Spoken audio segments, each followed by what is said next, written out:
ગુજરાતમાં ધીમે ધીમે અનેક જિલ્લામાં મેઘ સવારી આવી પહોંચી છે, જેના કારણે ત્યાં લોકોને કાતિલ ગરમીમાંથી મોટી રાહત મળી છે। અનેક જગ્યાએ ભારે વરસાદના કારણે રસ્તા પર જળબંબાકારની સ્થિતિ સર્જાઈ છે, તો અનેક જગ્યાએ નદીઓમાં પૂરની સ્થિતિ સર્જાઈ છે। ત્યારે ગુજરાતમાં હવામાન વિભાગની શું છે આગાહી, કયા જિલ્લામાં કેવો છે મેઘરાજાનો મિજાજ, જોઈશું આ અહેવાલ।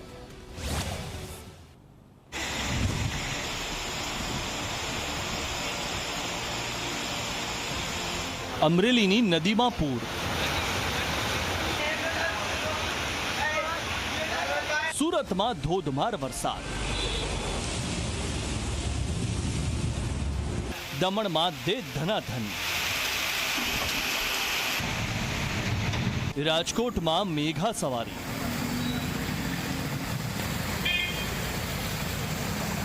આ દ્રશ્યો સાબિત કરે છે કે ગુજરાતમાં હવે ધીમા પગલે ચોમાસું પહોંચી ગયું છે। છેલ્લા ઘણા સમયથી ગુજરાતના લોકો કાળઝાળ ગરમીના કારણે ત્રાહિમામ પોકારી ઉઠ્યા હતા। રાત્રે ઉખળાટ અને બપોરે ગરમીના કારણે લોકો મેઘરાજા સામે મીટ માંડીને બેઠા હતા, જેને જોઈને ઇન્દ્રદેવ પ્રસન્ન થયા અને અનેક જિલ્લાઓને રસ તરબોળ કરી નાખ્યા। સુરત શહેરમાં મેઘરાજાનું ધમાકેદાર આગમન થયું। અહીંયા અનેક વિસ્તારોમાં ભારે પવન સાથે ધોધમાર વરસાદ વરસ્યો, જેના કારણે હંમેશાની માફક રસ્તાઓ પર ઠેર ઠેર પાણી ભરાઈ ગયું, જેણે વાહન ચાલકોની મુશ્કેલીમાં મોટો વધારો કર્યો।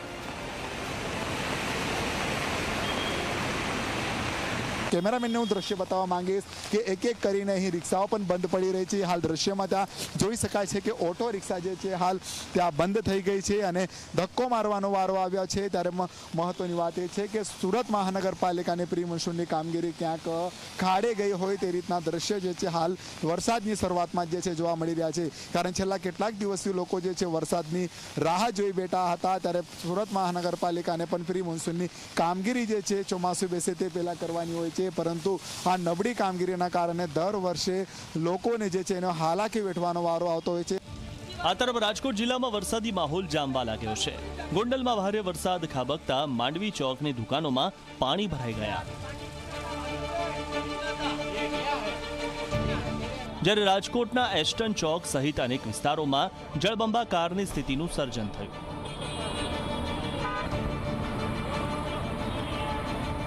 રાજકોટ જિલ્લામાં સારો વરસાદ થતા જગતનો તાત પ્રસન્ન થઈ ઉઠ્યો છે।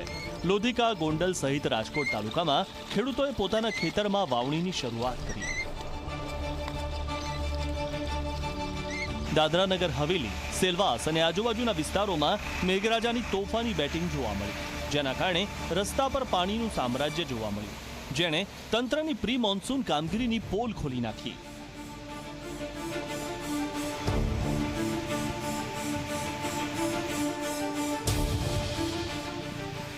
સૌરાષ્ટ્ર અને દક્ષિણ ગુજરાતમાં વરસાદ સાથે રાજ્યમાં ચોમાસાનું આગમન થઈ ગયું હોય તેમ લાગે છે। હવામાન વિભાગે ભારે વરસાદની આગાહી કરી છે। 18 જૂન સુધી રાજ્યમાં મોન્સૂન એક્ટિવિટી રહેશે। 16 અને 17 જૂને ભારે પવન સાથે વરસાદ પડશે। માછીમારોને હાલ દરિયો ન ખેડવા માટેની સૂચના આપી છે।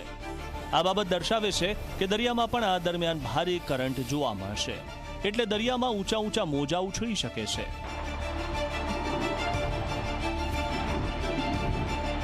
એક બાજુ ચોમાસાના કારણે આ વિસ્તારોમાં ગરમીમાંથી લોકોને મોટી રાહત મળી છે, તો બીજી બાજુ બનાસકાંઠામાં વરસાદના કારણે ખેડૂતોને નુકસાન વેઠવાની નોબત આવી છે। ગુજરાતમાં વરસાદના કારણે પ્રવાસન સ્થળોની રોનક પણ બદલાઈ ગઈ છે। આ દ્રશ્યો ડાંગ જિલ્લાના છે। અહીંયા સારા વરસાદથી પ્રકૃતિ 16 કળાએ ખીલી ઉઠી છે। વાદળો જાણે ધરતી સાથે મળવા આવવા પહોંચી રહ્યા હોય તેવા દ્રશ્યોએ લોકોનું મન મોહી લીધું।